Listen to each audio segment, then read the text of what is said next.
Là, dans la Sarine, il y avait les saumons qui montaient pour frayer jusqu'au pied du château de Gruyère. Alors là, où il y a une petite truite qui prend des mouches éphémères de temps à autre, je m'imagine qu'il y a 100 ans encore, il y avait un saumon d'1 mètre qui attendait de remonter les rivières. Et bien sûr, ça ne va plus, il y a des barrages, il n'y a pratiquement plus d'eau.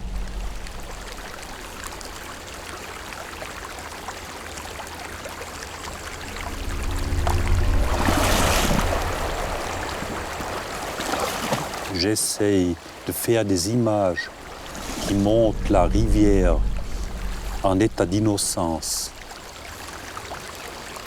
pour avoir des rêves, pour avoir la volonté de protéger ces petits restes qu'on a encore.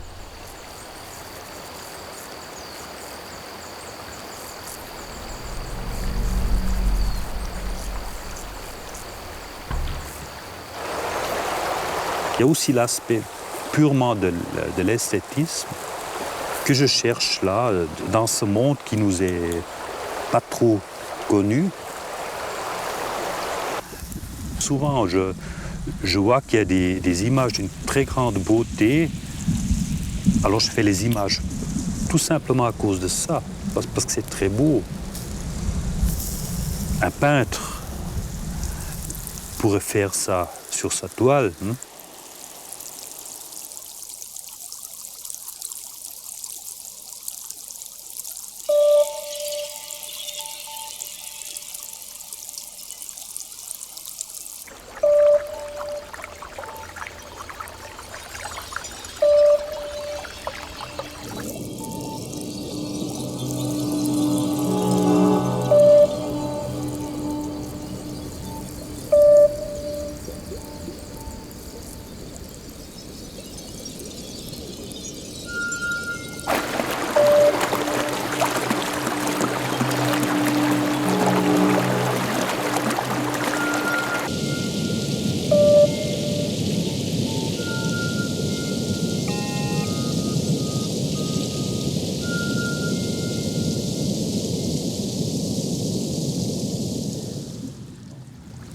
Mon appareil est comme un caillou dans la rivière.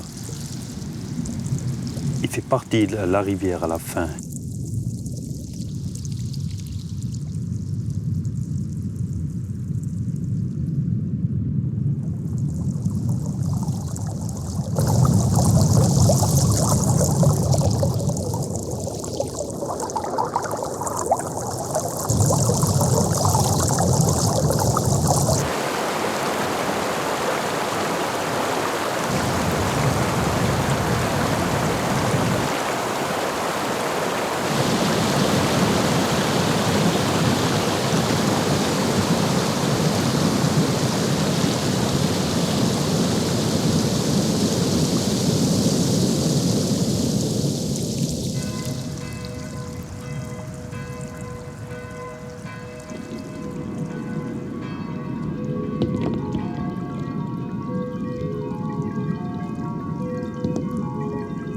Des fois, je me pose la question, quelle est la motivation du poisson de faire telle et telle chose?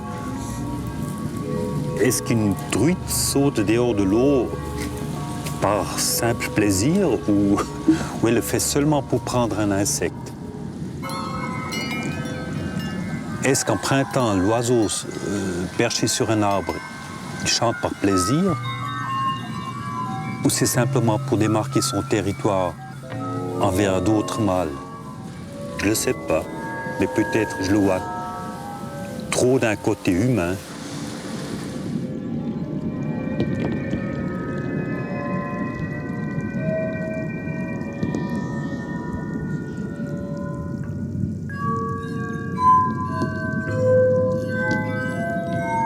Même que je connais pas mal les poissons, pour moi c'est très difficile de deviner quel est le personnage du poisson.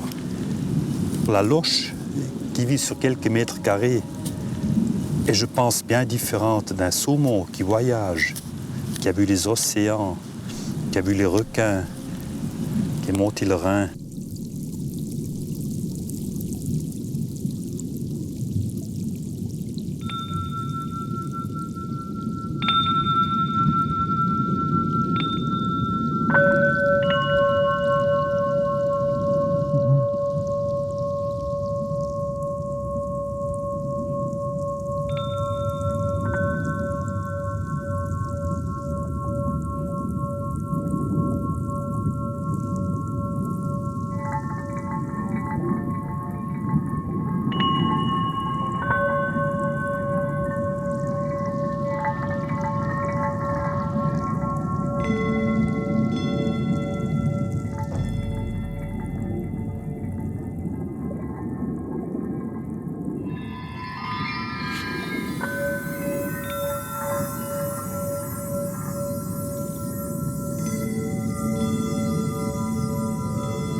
Alors c'est un monde très très cruel, pas différent du monde de l'homme qui est très cruel aussi.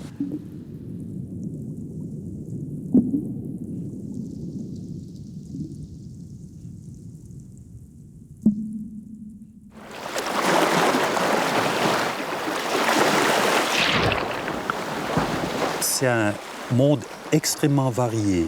On peut avoir des poissons jusqu'à une altitude qui dépasse les 2000 mètres. Ils peuvent extrêmement bien s'adapter à des changements des milieux.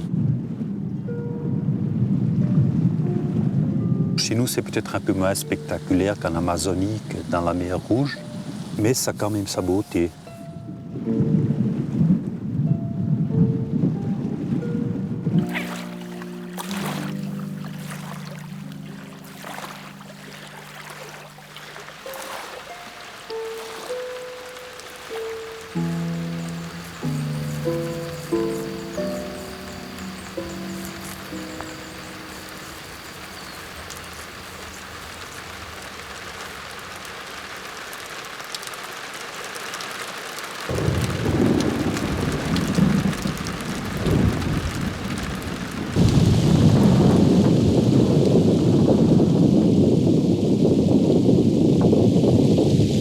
La rivière, c'est le symbole de la vie.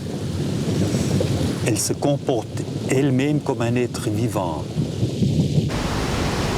Elle se déplace, elle détruit, mais elle crée aussi quelque chose de nouveau. Même le monde créé par des cailloux qui changent tout le temps après chaque crue a une sorte de vie.